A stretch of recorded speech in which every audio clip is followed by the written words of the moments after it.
monde. Voilà, au plaisir de partager avec vous sur ce sujet. Et puis, attendez, parce que là, voilà. Et puis, c'est toujours un petit regret de parler devant son écran, hein, donc je vais essayer de rendre ça le plus vivant possible, mais c'est vrai que c'est toujours plus facile quand on partage une même salle en direct, je dirais. Voilà, donc pour me présenter en 2 mots, donc je suis juriste et urbaniste, coordinatrice au bureau d'études ERU, et j'ai 20 années de pratique à Bruxelles en particulier dans la planification, la réglementation en matière d'urbanisme et d'aménagement du territoire et d'accompagnement de stratégie et de programmation. Et ça fait 5 ans maintenant que je travaille plus précisément sur cette question d'intégration de l'agriculture urbaine.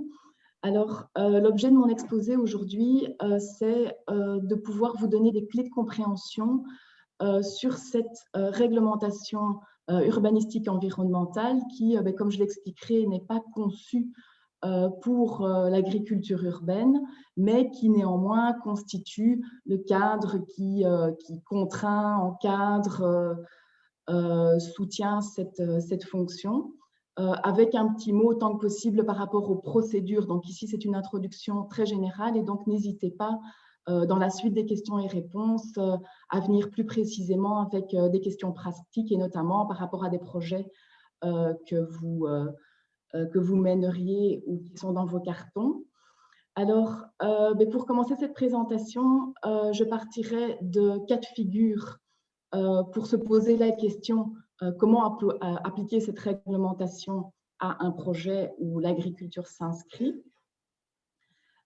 Et ceci, en fait, parce que la question n'est réellement pas simple, et notamment pas simple due à la complexité et la diversité des formes d'agriculture urbaine. Et ça, c'est autant au niveau des typologies de production, que ce soit la production végétale, animale, et puis pour Bruxelles, que ce soit l'agriculture urbaine ou finalement les grandes cultures qui sont encore présentes, qu'elles soient pleine terre ou hors sol, et puis avec des différences également par rapport aux porteurs de projets, que ce soit un groupe de citoyens qui soit amené à animer ce projet agricole, ou alors un acteur professionnel, qu'il soit producteur lui-même ou associatif. Donc ici, par rapport à l'ensemble de ces types de production et types de porteurs, on va se plonger dans un premier cas de figure qui est celui d'un projet de développement immobilier qui prévoit du logement, des commerces, des fonctions mixtes, et qui souhaite pouvoir, dans un jardin collectif, prévoir un espace qui soit potager. Alors, ça peut être un potager, un verger, et probablement de pleine terre. Et donc, ici, pour indiquer d'emblée, c'est certainement le cas le plus facile, là où la réglementation ne posera pas de problème.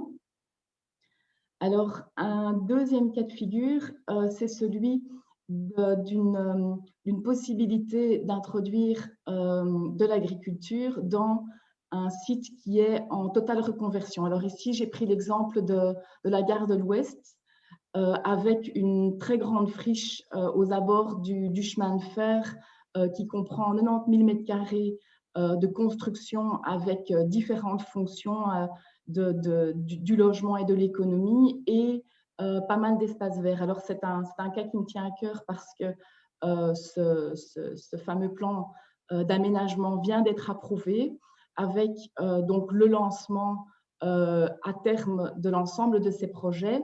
Et comme ce sont des projets qui prennent pas mal de temps pour être mis en place, il y aura très certainement de l'occupation temporaire sur ce site. Et l'agriculture urbaine, finalement, en ville, trouve aussi sa place dans cette phase d'activation temporaire de sites qui sont en attente d'un projet. Et donc, ce n'est pas du tout un cas théorique. Il y a réellement pas mal de possibilités.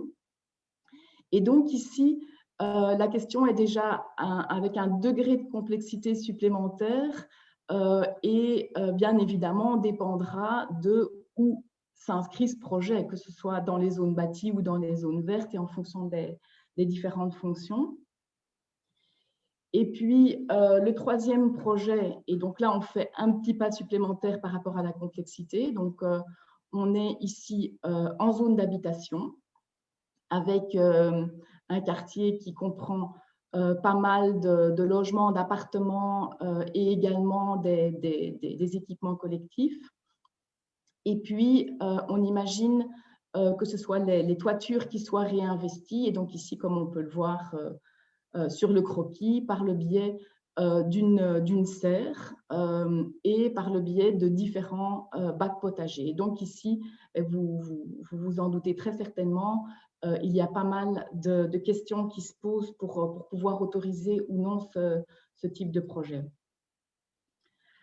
Et donc, ces trois petits exemples permettent d'insister réellement sur le fait qu'il n'y a pas de réponse univoque à cette question de autoriser ou non l'agriculture en fonction des lieux et de l'ensemble des conditions qui se posent. Et donc, c'est finalement d'autant plus important que pour tout projet de pouvoir bien analyser le cas de figure du projet lui-même et de son contexte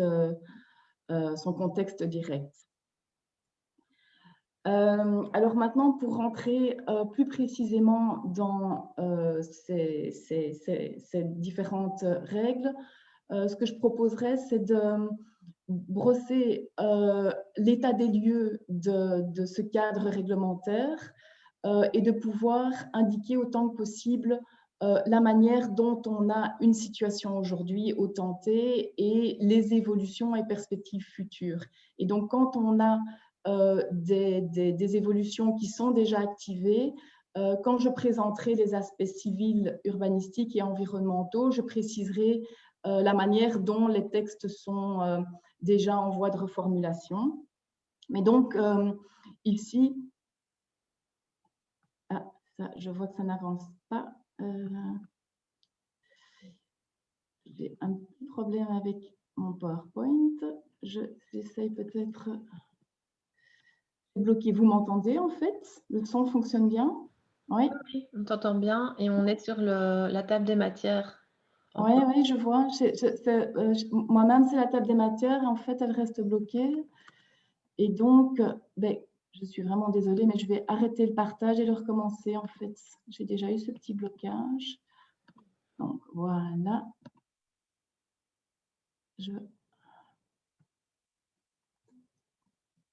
Et ça ne marche pas.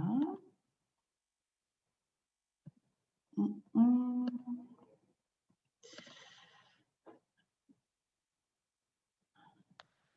je n'arrive pas à faire. Je peux partager par mon ordinateur, mais oui.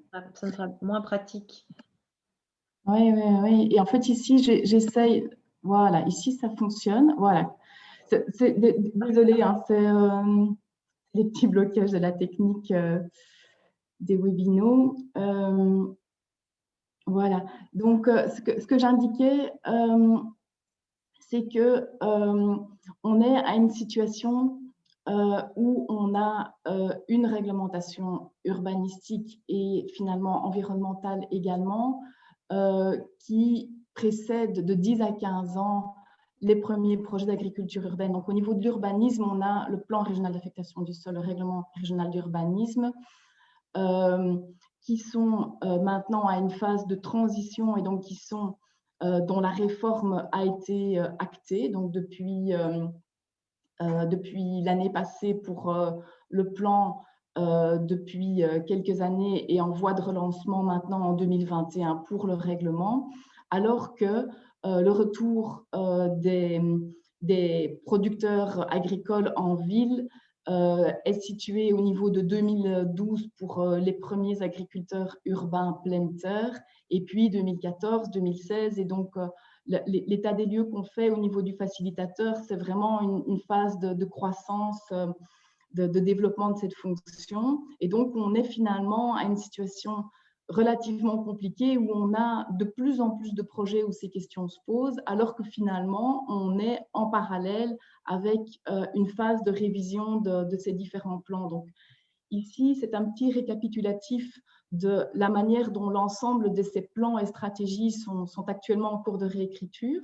Et donc, c'est la présentation qui a fait l'objet du webinaire passé. Donc, pour ceux et celles qui n'étaient pas là la semaine passée, je vous invite à passer en revue très rapidement la présentation d'il y a 15 jours, où l'on détaille la manière dont on a l'ensemble des outils, qu'ils soient stratégiques au niveau de l'urbanisme ou qu'ils soient en appui de l'agriculture urbaine, qui sont actuellement en phase de révision et qui donc donneront d'ici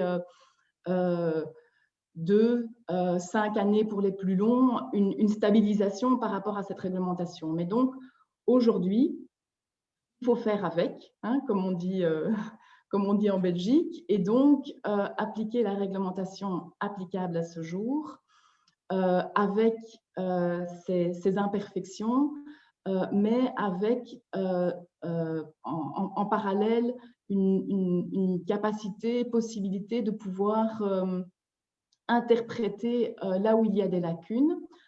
Le constat numéro 2 est effectivement que la notion d'agriculture urbaine est absente de l'ensemble de ce corpus réglementaire. Et donc là, je fais une petite parenthèse par rapport au plan d'aménagement directeur qui, eux, sont approuvés, comme celui de la gare de l'Ouest, c'est le deuxième plan directeur approuvé. Et donc ceux-là ont possiblement une inscription d'agriculture urbaine. Et je dois dire que je n'ai pas encore été vérifier ceci. Mais néanmoins, quand on parle d'agriculture, et donc ici c'est la définition du PRAS que vous voyez en bas, quand on parle d'agriculture dans les textes, on fait référence à l'agriculture conventionnelle, celle qui existait il y a 20 années, que l'on a inscrit donc dans ces zones agricoles au PRAS. Et donc, le troisième constat, c'est que de cas de figure en cas de figure, on se rend compte que c'est difficile d'appliquer cette réglementation et que ce travail d'interprétation, cette démarche interprétative n'est pas toujours facile. Et donc, voilà, je l'ai déjà dit, je le répète, cette analyse au cas par cas est réellement essentielle ici. Et donc, un exemple que je prends, c'est celui de l'agriculture urbaine à inscrire en zone verte, qui fait particulièrement débat pour le moment. Et ici, avec un cas particulier de l'élevage ovin. Donc ça, c'est typiquement la question qui demande des investigations, analyses juridiques, tenant compte du fait que l'on a finalement dans l'ensemble des zones vertes inscrites au PRAS, 60 hectares qui sont exploités par de l'agriculture. Et cette agriculture, ben, actuellement, elle est conventionnelle. Donc, on a une situation qui est une gymnastique intellectuelle, je dois dire, assez difficile. Le cas de la zone verte ne sera pas présenté plus loin parce que dans l'ensemble des projets, et notamment tout ce qui concerne le hors-sol et le indoor, n'est pas du tout concerné par cette zone-là. Autre petit focus par rapport à ce décalage, c'est celui de la réalité de terrain. En 2001, quand on a adopté le PRAS, on a identifié 227 hectares de zones agricoles qui se situent essentiellement en bordure de ville.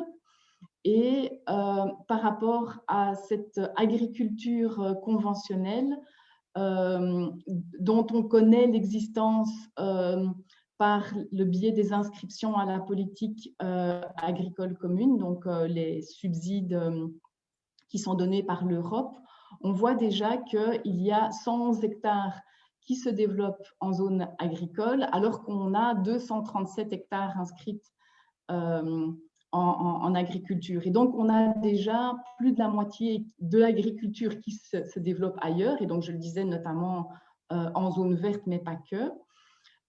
Et quand on se penche sur ces fameux agriculteurs urbains nimaculteurs, alors ici, c'est un chiffre, je vois, qui date un peu, parce que je le disais, on est quand même en pleine expansion, et donc on a maintenant quelque chose autour de 20 hectares d'exploitation agricole urbaine, et ceux-là sont un tout petit peu situés en zone agricole, mais très, très, très largement en dehors des zones agricoles. Et donc, c'est le cas, bien évidemment, des potagers collectifs, donc toutes les initiatives, qu'elles soient citoyennes ou associatives. Et donc, dans cette interprétation, je donnerai 3 clés de lecture pour réfléchir justement aux enjeux d'un projet à autoriser et à quelles conditions l'autoriser. C'est celui de pouvoir articuler au mieux l'agriculture et le logement. Et donc ça fera l'objet du webinaire prochain. Le deuxième enjeu, c'est de pouvoir réfléchir à l'activité agricole en tant qu'activité économique en tant que telle. Et donc ça, c'est quelque chose qui fait réellement partie des nouveautés et des innovations. C'est de se dire qu'on peut dorénavant faire son métier de l'agriculture et le considérer comme une activité économique nouvelle, et donc la manière dont cette agriculture peut renforcer l'économie et la production en ville. Et puis, le troisième enjeu, c'est d'envisager les plantations, les cultures, mais aussi la production alimentaire animale dans une perspective de renforcement de la biodiversité, parce que c'est réellement un enjeu pour Bruxelles que d'avoir un réseau écologique qui soit de plus en plus fort face à cette crise qui est quand même très importante. Voilà, donc je passe maintenant aux aspects plus précis en entamant par la réglementation civile. Parce que c'est quelque chose qui est probablement à réfléchir en amont des différents projets, avec tout d'abord, et donc ici c'est essentiellement pour les projets qui sont collectifs de petite taille comme les potagers ou les poulaillers, ou alors les projets hors sol. Et donc c'est les questions de l'intégration de projets dans des copropriétés. Alors ici, le plus important est de rappeler le fait qu'il y a des règles au niveau du Code civil, donc l'article 577, pour ceux qui veulent approfondir les questions plus précisément, qui organise les règles de copropriété, donc via le règlement de copropriété, et tout projet de modification dans un immeuble en copropriété demande à ce qu'il réponde à ce règlement et à ce qu'on ait, donc ce respect du règlement, mais à ce qu'on ait aussi un accord de l'Assemblée générale. Alors, ce n'est pas le Code civil qui dit qu'il faut un accord de l'Assemblée générale, mais donc c'est là que je fais un lien avec le droit de l'urbanisme et le droit civil, c'est que plusieurs communes bruxelloises, dans le cadre des demandes de permis pour ce type de projet, demandent qu'il y ait un accord de l'Assemblée générale des copropriétaires dans l'hypothèse où on installe, que ce soit un poulailler, des bacs potagers. Et alors, l'autre élément, c'est plutôt une suggestion, c'est que dans plusieurs copropriétés, au-delà du règlement, il y a aussi de copropriété, il y a un règlement d'ordre intérieur qui précise plutôt la manière dont la vie commune s'organise. Et ces types de projets qui peuvent avoir des réactions négatives de la part de certains habitants, hein, les craintes du bruit, des odeurs, demandent réellement à être encadrés et à ce que l'occupant soit donc cadré par ce type de règles qui peuvent donc rassurer la copropriété. Les deuxièmes règles civiles sont celles de servitude. Alors, je commencerai par celles de jour et de vue, qui concernent en particulier les plantations sur toit, mais aussi sur balcon et terrasse. Donc ici, comme on voit dans le petit schéma en haut à droite, la perspective de pouvoir développer des bâtiments qui comprennent des terrasses confortables avec des petites serres. Et donc, c'est une étude que nous avions réalisée en 2018 et qui trouve vraiment toute son actualité avec le confinement parce que cette demande d'espace extérieur s'est réellement renforcée. Et donc ici, il y a quelques règles qui visent à respecter donc la privacité, la bonne entente entre voisins. La toute première règle importante, c'est qu'il y a un accord à demander à son voisin et donc de nouveau au niveau du conseil, un dialogue le plus en amont possible pour expliquer le projet et pouvoir l'orienter de la manière dont les voisins ne se sentent pas envahis, je dirais. Alors, au niveau des servitudes de vue, il faut distinguer là où on a vue directe et là où on a jour, donc c'est l'apport de lumière et d'éclairage. Et alors, on a des règles de hauteur. Donc ici, on voit le petit schéma de Urban qui dépendent des vues droites et des vues obliques. Donc là, je vous inviterai à prolonger plus finement avec les ressources de l'administration urbaine. Au niveau des servitudes de passage, ici, on a tout autant des projets hors sol que des projets pleine terre. Et on est dans le cas de terrains enclavés quand on a de la pleine terre. Et finalement, en toiture, quand on est en copropriété, on peut avoir aussi une servitude de passage à demander à partir du moment où on traverse une partie du bâtiment qui appartient à un autre propriétaire. Alors, au niveau des règles, indiquer le fait que ce passage fait l'objet d'une indemnisation. Alors, cette indemnisation peut être l'euro symbolique, mais en tout cas, il y a cette possibilité de rémunérer le propriétaire sur le terrain duquel on passe. Dans la même perspective, l'agriculteur peut prendre en charge les frais de gestion et de création et d'entretien de cette servitude. Et puis, le plus important, c'est que cette servitude doit être consignée dans un acte notarié. Donc, les notaires sont bien évidemment là pour donner tous les conseils, même si pour eux, un projet d'agriculture urbaine sera très certainement parmi les premières également. Et alors ici, tout comme la copropriété, tout comme les servitudes de vue, il y a réellement ces négociations entre propriétaires qui doivent être menées. Toujours au niveau du droit civil, on quitte le code civil pour faire une petite incursion dans le code rural avec juste une règle qu'il est quand même intéressant d'avoir en tête, c'est les règles de distance minimale pour les plantations. Alors ici, donc ça concerne tout type de plantation avec une règle de 50 cm par rapport à la limite mitoyenne. Donc, c'est très facile à respecter. Et puis, 2 mètres pour la plantation d'arbres à haute tige. Donc, ici, c'est bien évidemment les arbres fruitiers comme tout type d'arbres.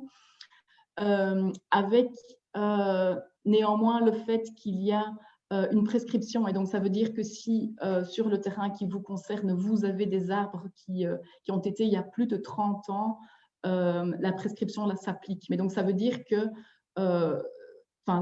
pour des arbres plantés plus récemment, c'est quand même utile de vérifier cette règle. Voilà, donc je poursuis maintenant avec les aspects urbanistiques. Peut-être dans la suggestion de Caroline, je n'ai pas de suivi du chat et je ne sais pas s'il y a des questions très, très précises qu'on peut déjà traiter maintenant. Oui, Catherine, il y avait Barbara qui demandait qui supposait, d'après ton exposé, qu'il n'y avait pas besoin de permis d'urbanisme, mais tu vas y venir maintenant. En général, oui, il faut un permis d'urbanisme. Tout à fait. Pour les bacs en toiture et pour les serres, demandait Barbara. Oui, ok, ça va. Donc, on rentre dans l'urbanisme alors. Ok. Alors, on va commencer par ce fameux PRAS tout en haut de la hiérarchie des plans et règlements. Donc, je le disais, l'agriculture urbaine n'y est pas mentionnée. Alors, pourquoi on commence par ce plan? C'est parce qu'il a force obligatoire valeur réglementaire. Et son objectif est de déterminer les affectations, c'est-à-dire le type d'activité qui est autorisé sur chacune des parcelles de la région et les surfaces qui y sont autorisées. Alors, pour l'agriculture urbaine, l'exercice que l'on fait, c'est de faire une lecture analytique et des prescriptions générales applicables à l'ensemble des zones et des prescriptions particulières. Je reviendrai par après sur les différentes groupements de cas de figure, je dirais, mais juste avant, un petit mot sur le fait qu'à l'échelle locale, il ne faut pas oublier les plans particuliers d'affectation du sol qui couvrent donc certaines parties du territoire. Donc ici, vous voyez la carte disponible sur Brugis qui indique en bleu l'ensemble de ces plans. Donc, on voit que mine de rien, la région est quand même sur pas mal dans pas mal de ces quartiers couvertes et par le plan régional et par le plan particulier. Alors, ces plans particuliers précisent en complétant le plan régional et donc il n'y a jamais de contradiction entre les deux, mais néanmoins, c'est utile d'investiguer les deux couches réglementaires. Et alors, dans l'hypothèse où pour le projet qui vous concerne, vous avez un PPAS, ce que je vous conseillerais de faire en tout premier, c'est de pouvoir en revenir à l'objectif qui a invité à l'établissement de ce plan et peut-être aussi de vérifier quand ce plan a été adopté, parce qu'on a des plans qui sont toujours valables, mais adoptés dans les années 70 et où on a finalement un développement urbain qui fait que les objectifs de départ s'écartent vraiment très largement des intentions actuelles, ou au contraire, on peut avoir aussi des plans qui visent à l'échelle locale à préserver, valoriser autant que possible des espaces non bâtis. Et là, l'agriculture est réellement un facteur d'appui puisqu'elle permet justement de répondre à cet objectif. Voilà, alors pour en revenir au PRAS, donc je le disais, pas de définition. Alors c'est un élément qui a été pointé dans le cadre de la consultation préalable à la modification du PRAS et dans une étude juridico-urbanistique qui permet de définir la manière dont ce plan doit être modifié. Donc, ce plan d'action juridique et urbanistique est disponible aussi. Donc, si vous voulez poursuivre ces investigations, vous aurez le lien. Mais donc, dans cette lecture interprétative, quand on a une activité qui est à vocation commerciale, qu'elle soit pleine terre, hors sol ou indoor, on a le plus logiquement une une inscription dans la définition du glossaire qui est activité productive. Et dans l'activité productive à différentes facettes. Et donc ici, c'est en fonction des différentes facettes du projet, une activité qui est artisanale ou alors de haute technologie à partir du moment où on a des projets agricoles high-tech. Et donc ici, le point d'attention très, très, très important, c'est que cette activité productive est limitée en termes de nombre de mètres carrés dans certaines zones du PRAS. Et donc, je prends le cas extrême de la zone d'habitation. L'activité productive est limitée à 250 mètres carrés par immeuble. Alors, dans l'analyse plus fine du PRAS, on a des possibilités d'augmentation de surface selon certaines conditions. Mais donc ici, c'est point d'attention principal, on ne peut pas faire des projets agricoles entendus comme activité économique facilement partout. Alors, la deuxième définition à laquelle l'agriculture urbaine peut s'approcher, c'est celle d'équipements, d'intérêt collectif ou de services publics. Et donc, ça correspond à tous les projets d'agriculture urbaine qui ont une visée pédagogique.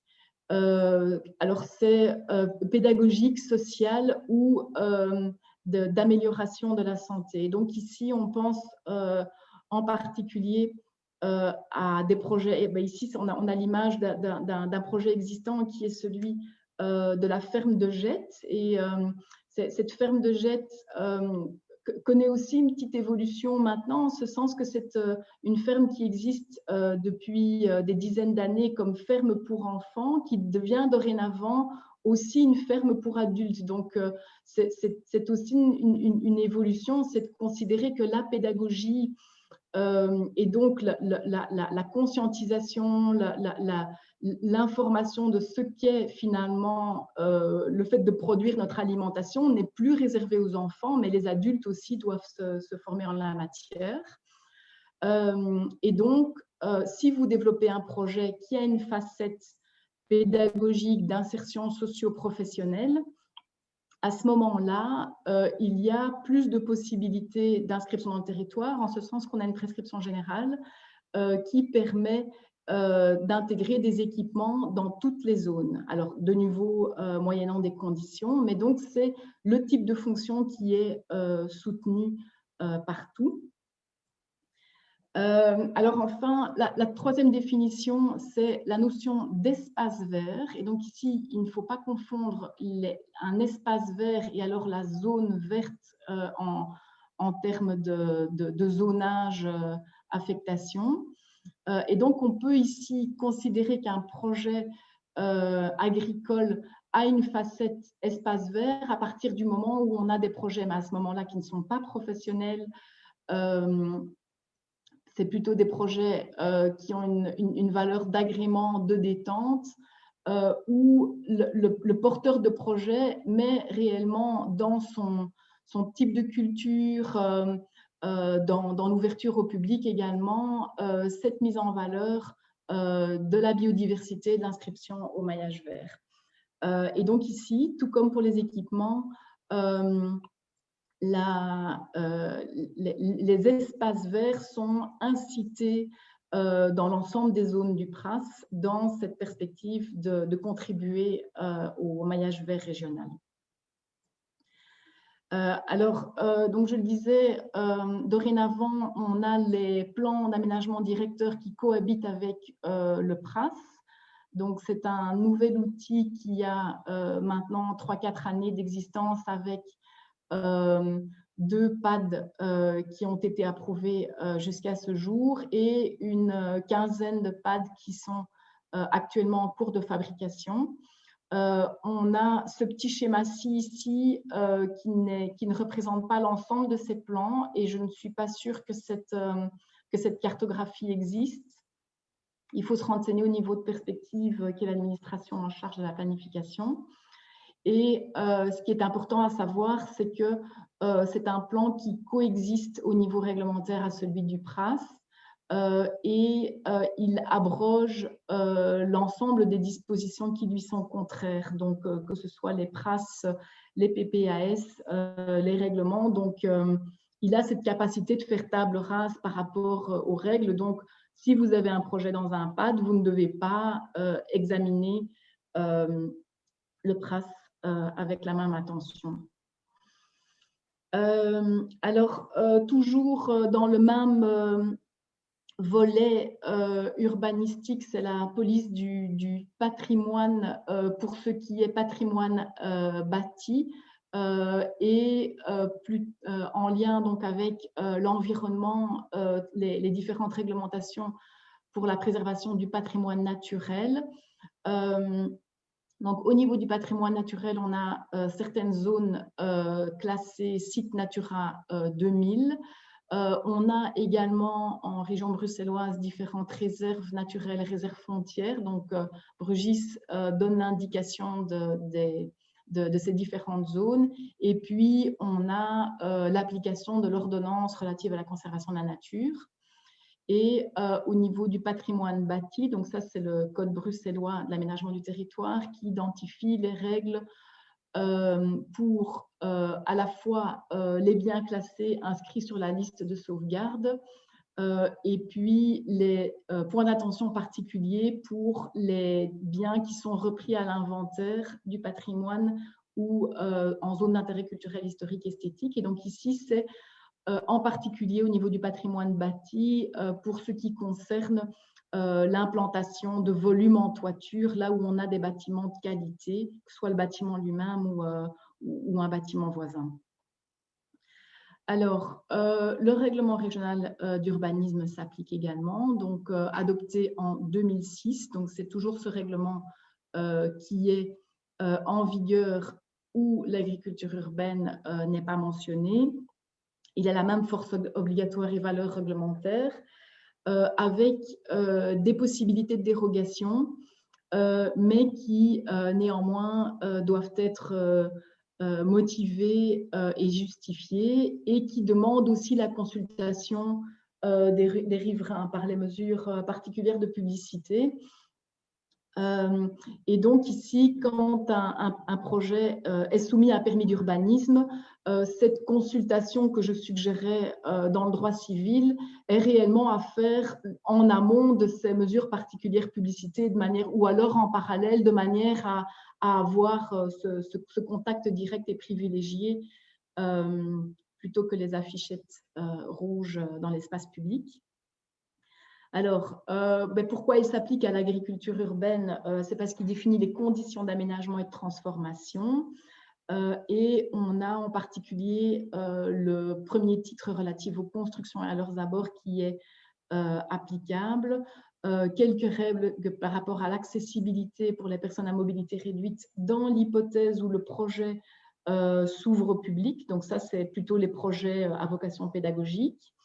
Les projets d'agriculture urbaine sont soumis à la réglementation relative aux publicités enseignes. Donc, c'est toujours utile à savoir qu'il n'y a pas de dérogation en ce sens. Et puis, si vous intervenez sur la voirie, on aura le titre 7 qui sera examiné.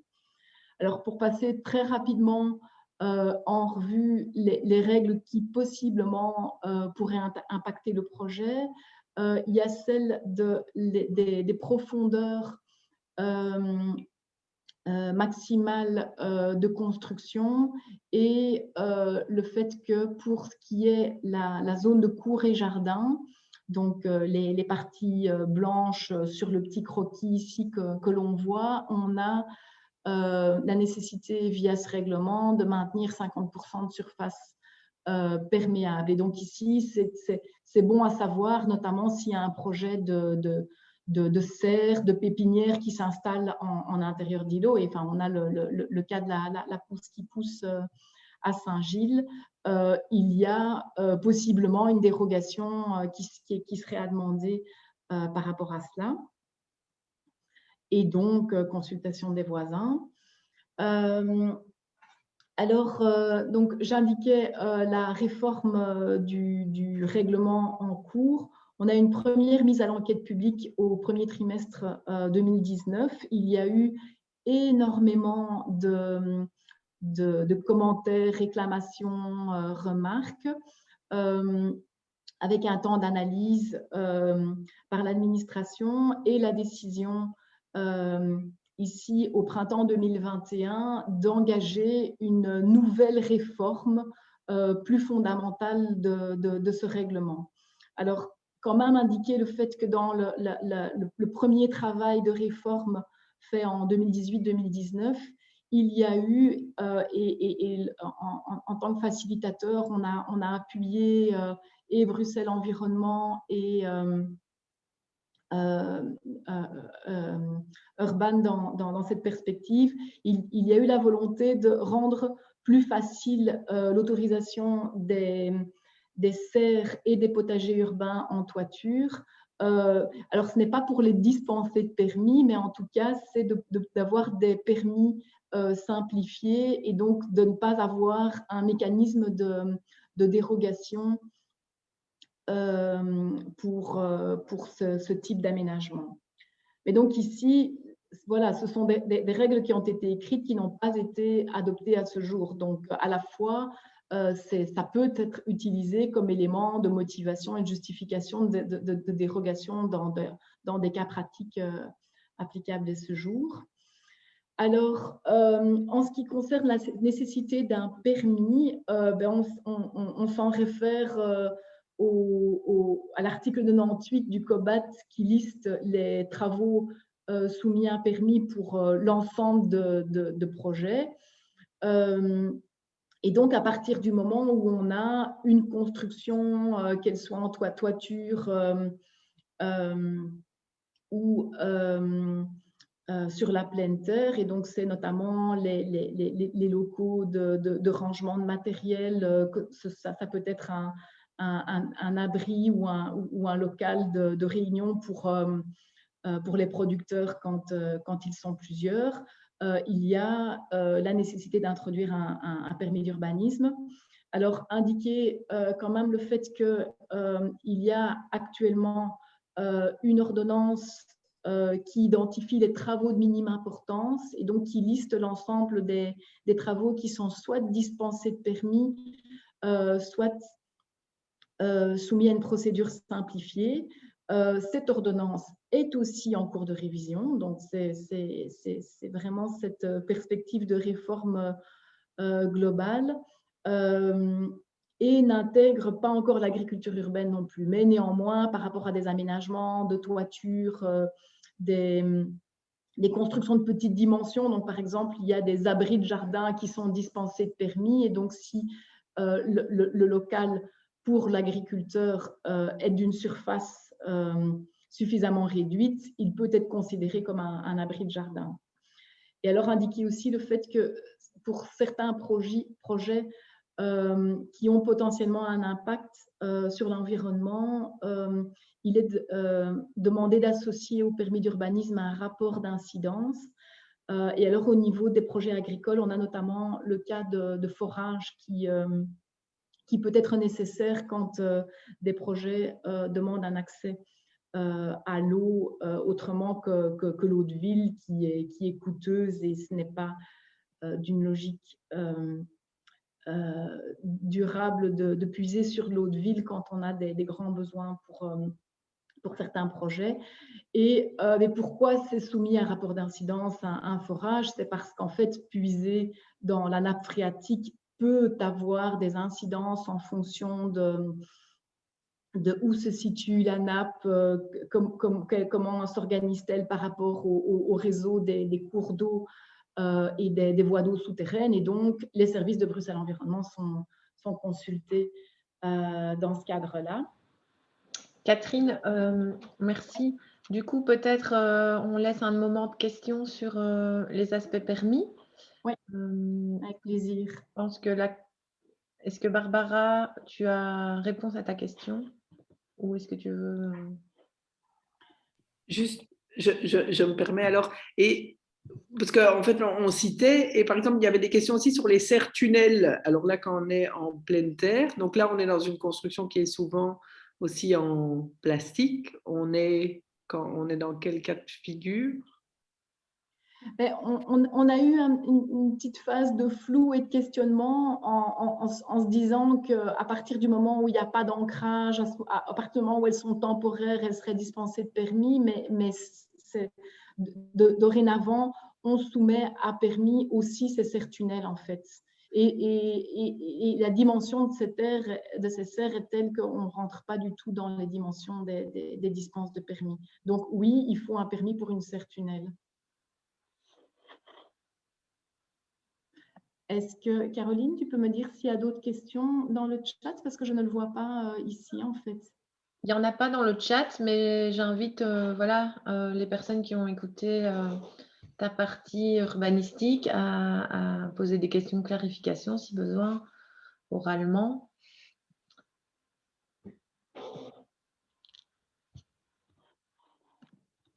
Est-ce que je dois en conclure que c'est clair?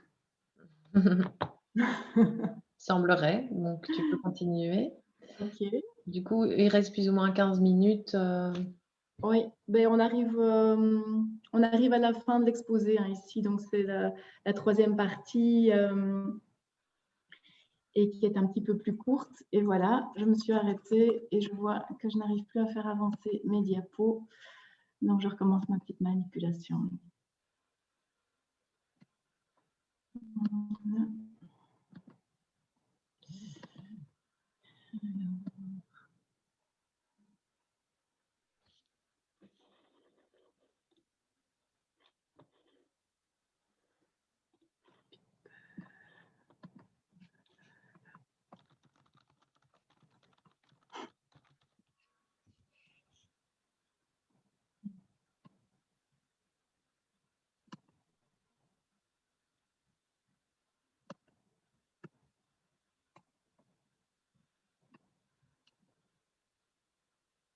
Voilà.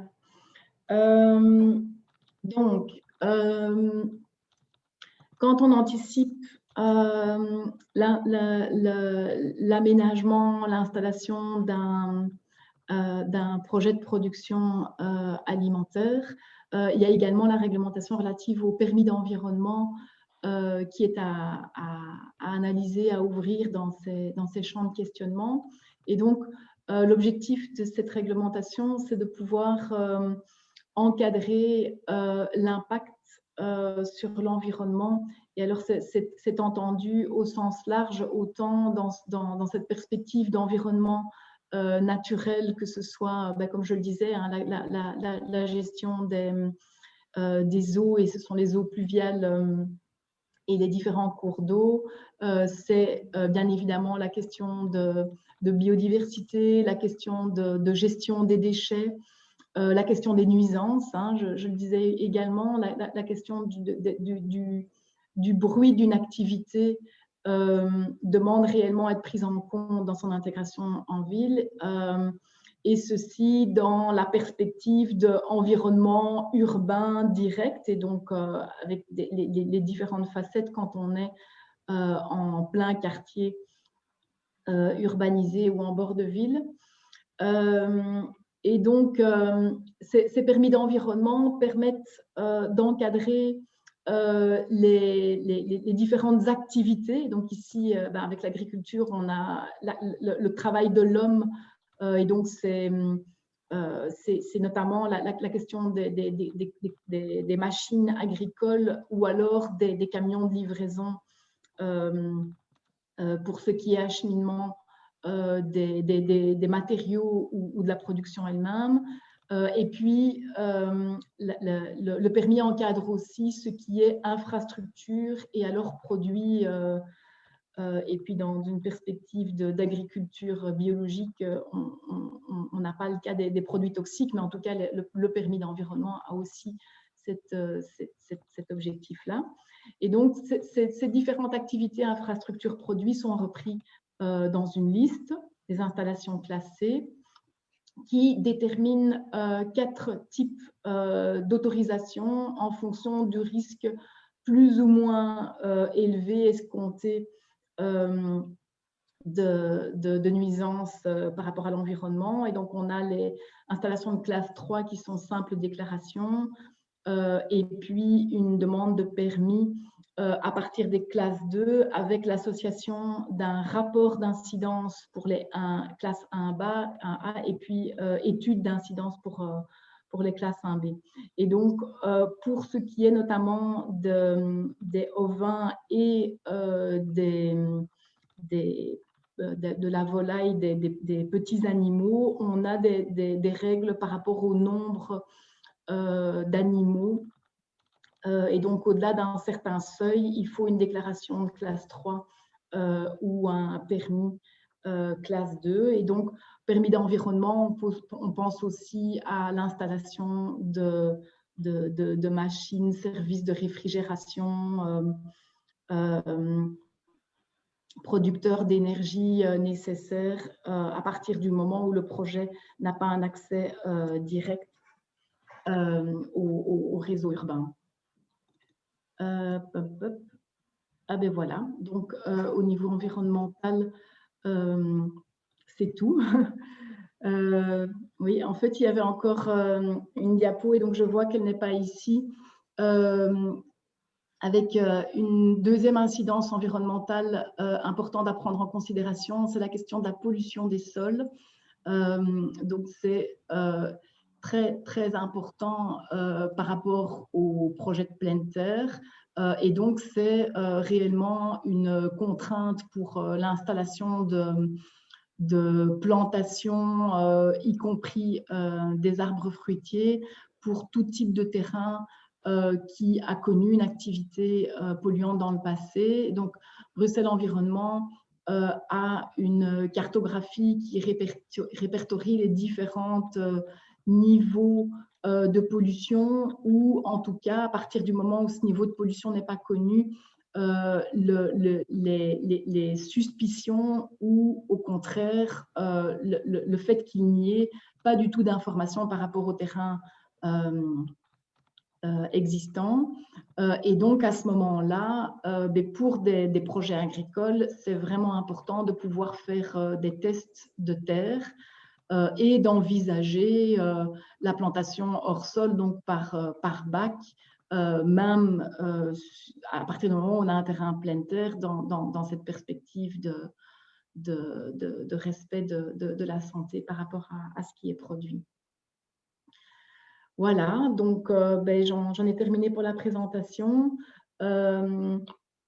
Donc, pour indiquer dans les principaux enseignements le fait qu'on a cette dualité entre pas encore de prise en compte, mais néanmoins une région bruxelloise qui soutient ces projets et cette réémergence, et ça autant dans ces stratégies Good Food que dans les textes réglementaires urbanistiques. Donc ici, c'était ce qui était présenté la fois passée.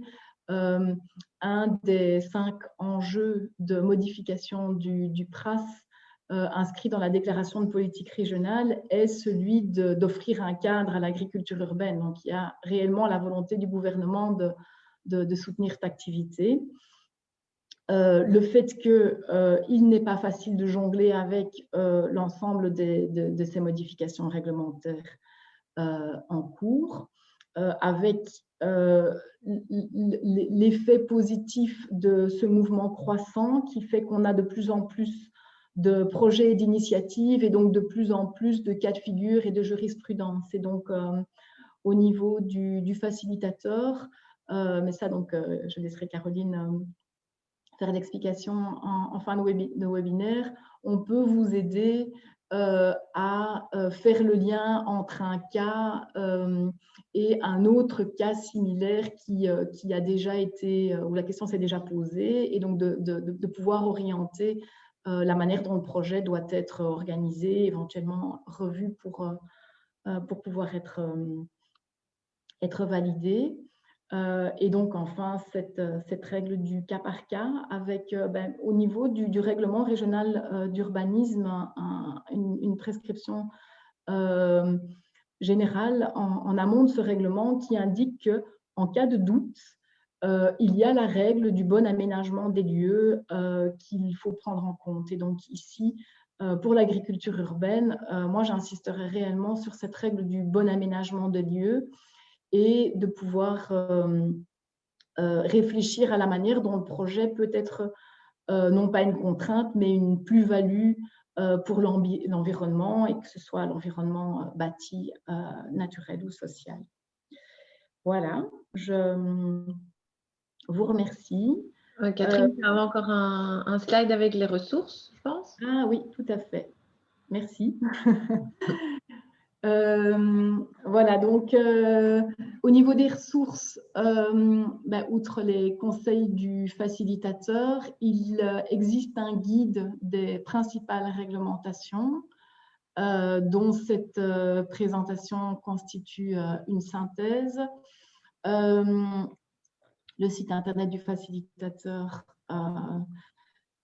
et au niveau de l'urbanisme et de l'environnement, donc j'ai indiqué la plateforme Brugis, que vous êtes certainement très nombreux à connaître, mais qui permet de vérifier à chaque fois l'existence de plans, règlements et un ensemble d'autres informations, que ce soit au niveau de l'urbanisme, de l'environnement, du patrimoine, et ceci de manière très, très précise, parcelle par parcelle. Le lien vers Iris Monument pour le patrimoine bâti, et puis les informations disponibles au niveau de Urban et de Perspective. Et puis au niveau de l'environnement, donc toute information et notamment la liste des installations classées sur le site de Bruxelles Environnement. Et des informations par rapport à la question des pollutions et conseils de manière plus générale sur le site de Bruxelles Environnement aussi. Et donc, je vois qu'il manque le lien vers le plan d'action juridique urbanistique. Donc, ça peut être ajouté avant la mise en ligne du PowerPoint. Voilà. Ok, très bien. Je vous ai ajouté dans le chat le lien, un lien qui va sur notre portail agricultureurbaine.brussels, à un endroit d'une fiche info qui s'appelle « Dans un projet d'agriculture urbaine, quelles autorisations sont nécessaires ?» Voilà, c'est un résumé succinct des éléments que Catherine a abordés aujourd'hui. Il y a plusieurs fiches info qui traitent des aspects réglementaires. N'hésitez pas à aller les consulter. Et dedans, vous trouverez aussi le lien direct vers le guide réglementaire dont Catherine a parlé, le guide des réglementations spécifiques à l'agriculture urbaine, qui a été rédigé également grâce à ERU. Et donc, n'hésitez pas, c'est très, très complet. Je vous ai mis le lien direct dans le chat, puisqu'il est posté sur Bruxelles Environnement. Est-ce qu'à ce stade, vous avez envie de réagir, de poser des questions? Je vous donne la parole avant de passer à la partie numéro 2 de cet exposé qui est sur les techniques de production.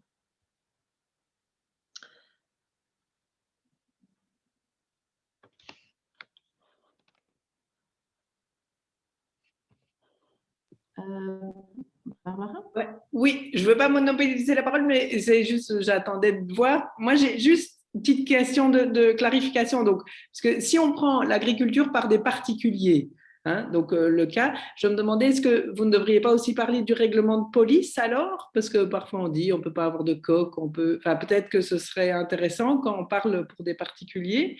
Et puis, juste pour clarifier, si je suis particulier, que j'ai, par exemple, et que j'ai un permis pour une toiture verte, enfin, je crois qu'il ne faut pas de permis pour une toiture verte. Est-ce que je peux faire des bacs potagers? Et tu donnais l'exemple au début d'une copropriété. Si, par exemple, les copropriétaires, ils ont le toit qui est accessible, est-ce qu'ils peuvent mettre sans permis des bacs, on va dire? Ça, c'était pas très bon. Donc là, voilà, c'était juste pour être clair.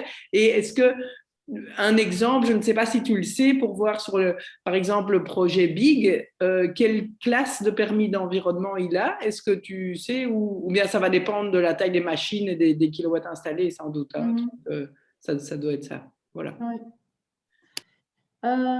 Mais donc, Tout à fait. Bien vu par rapport au règlement de police. Et je dois dire qu'en parcourant la présentation ce matin, je me suis rendu compte aussi qu'au niveau des droits civils, il manquait aussi toute la question des conventions, qui est quand même assez importante et qui lie les relations propriétaires et exploitants agricoles.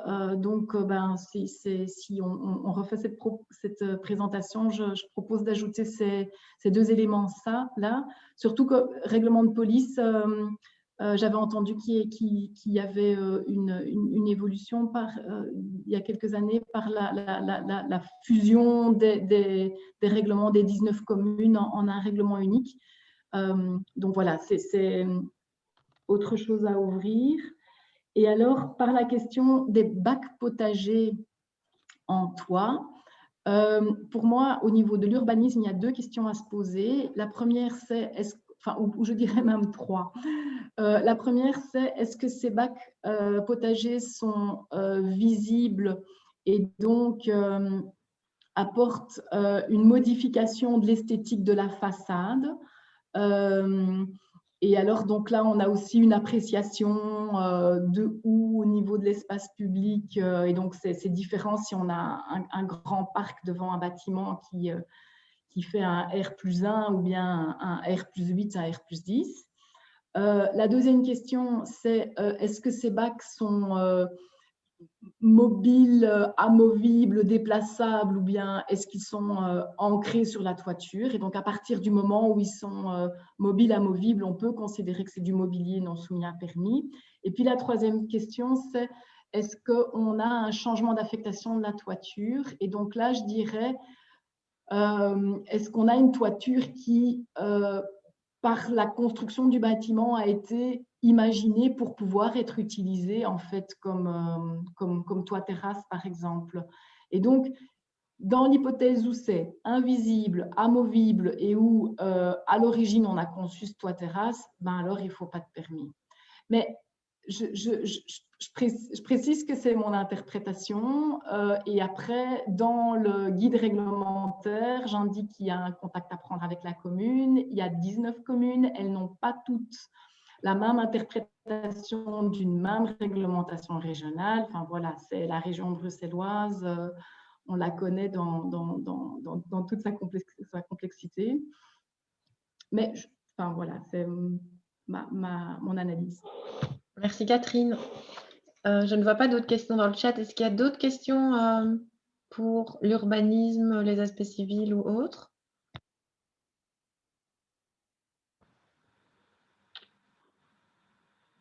Non. Ok. Alors, comme je vous le disais, de toute façon, les slides et la vidéo seront postés sur le portail FAU.